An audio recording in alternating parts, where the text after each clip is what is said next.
Once again, the historians are with us. Craig Shirley, presidential historian, Reagan biographer, and Doug Weed, presidential historian and former advisor to George H.W. Bush. Gentlemen, welcome back. Hello. Hello, Greg. How are you? Hi. All right, terrific. Thanks, Greg. I want to show you something, and tell me if I'm crazy, but I really think that presidential demeanor is important, and I think President Trump had a more presidential demeanor than Joe Biden. Look at these guys side by side. I watched closely an interview with Joe Biden today on NBC. He conveyed nervousness and fear throughout the interview. Nervousness and fear are probably the last things I would associate with Donald Trump and the last things I would associate with an effective president. What do you think, Doug? Well, I think that Joe Biden is self-conscious and nervous, and all the Democrats are, because what they're doing is so fraudulent and phony. And they know that many Americans, if not most Americans, know it. I mean, when Joe Biden takes credit for the vaccines, when they now take credit for jobs, imagine that. Donald Trump is the jobs president, and that drives them up the wall. They got to get that back.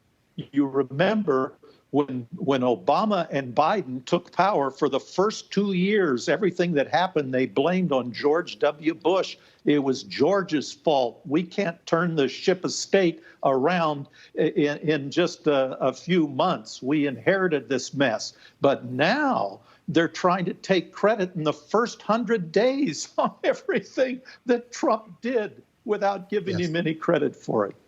Here we go, Vice President Kamala Harris on that jobs thing. This is empirically, I believe, just matter of public record and data, totally wrong. But take a listen. In 100 days, we have created more new jobs than any other administration in history. Craig? She's just in fantasy land. She doesn't know anything, and she's proving it to the world. These were jobs that were created under Donald Trump that have carried over into this administration, or the jobs that maybe she's thinking of are the make-work government type jobs they're temporary and ephemeral, that don't really count. They're I don't know how to describe them except make work. You know, raking leaves in a park is not a real job. So she's not up to speed. She's not ready for prime time. I don't personally feel comfortable that she's our vice president. She's making things up as she goes along, like claiming that they do all these things in the first 100 days. They're claiming more in 100 days than God did in 7 days. She seemed to have a little bit of a total confidence, actually, Doug. Total and complete confidence when she said that, knowing that the media would not call her out on it. Yeah, well, that's a great advantage. They know that the media won't call them out, as you say, and that they will actually run interference or protect them when they say something false. And it's not just the television media, it's big tech. Google will protect them. You can't even look these things up. I can tell you a country that created thousands of jobs immediately, and that was the Soviet Union. If the government hires government employees, of course it can create jobs. But the jobs that matter, that create wealth, that make dreams come true, were the jobs that came to those hardworking Catholic laborers in those industrial states that Donald Trump won in 2016. You know, earlier in the show, we played a slew of comments from historians, prominent Democrats, who said that what happened on January 6th was the worst thing that happened in this country since the Civil War. Joe Biden said that on the other night when he made his big speech, which is, I mean, obviously that is incorrect, but somehow it has taken hold in at least the left's public consciousness, that January 6th, where one person, not 5, not 6, not Officer Sicknick, but one person, Ashley Babbitt, was killed on January 6th. And this is the worst thing there. And by the way, we were back in business. The government was back in business within hours. Isn't that right, Craig? I mean, it wasn't like the World Trade Center, which, immobilized the country for months. It was back in business in hours.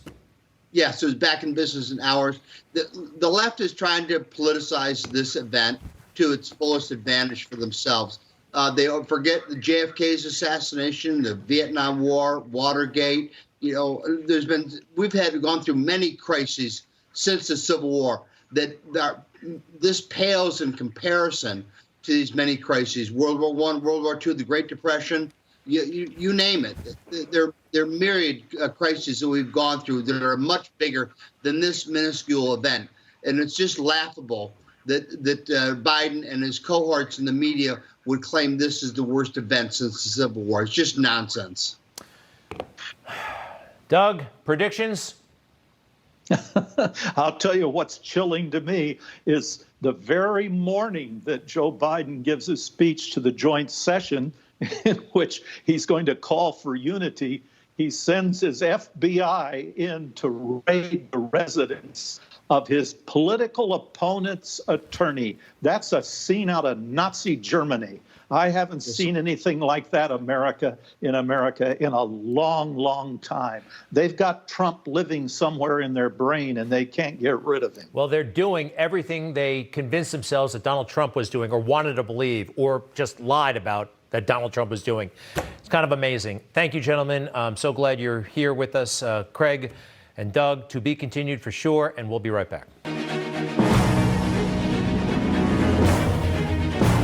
And Doug Weed, your excellent service in government at the White House and in the private sector. I think it'll depend a lot on the president. And I went into the Oval Office and Barbara was there. Jared Kushner said to me, and I've seen that all through history, they want cheap labor. And I mean really behind the scenes, but he is respected by everybody. So he had access to everybody.